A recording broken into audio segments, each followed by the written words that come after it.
Welcome to JH. Today, I will demonstrate how to integrate the Groovy bot into your Discord server. Groovy is a top-tier choice for users looking to improve their music experience, allowing you to stream tracks, find songs, and manage playlists directly in your chat. To begin, ensure you are signed into your Discord account. Open your browser and visit the official Discord site. If prompted, provide your email and password, then hit the login button to reach your dashboard. This home interface is where we will start the setup. Once logged in, head to your Discord homepage to see your list of servers.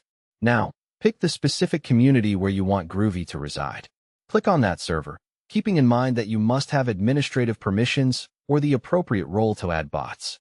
After entering the server, locate and click the App Directory button. This section contains various tools and integrations for your server. Use the search bar to look up Groovy to find the bot quickly. Select Groovy from the search results to view its details. To start the installation, click the Add App button. You will then need to choose the correct server from the drop-down menu and select the Add to Server option. Discord will then display the permissions Groovy requires to operate. While you can review these for privacy, the default settings are usually best. Click Continue to move forward.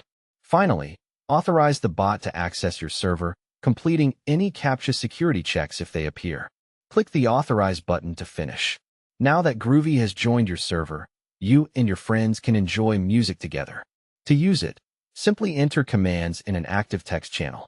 For instance, typing the play command followed by a song title or link will start the music immediately.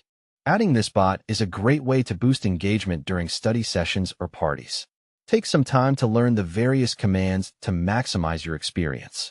You have now successfully set up Groovy, paving the way for a better audio environment for your community.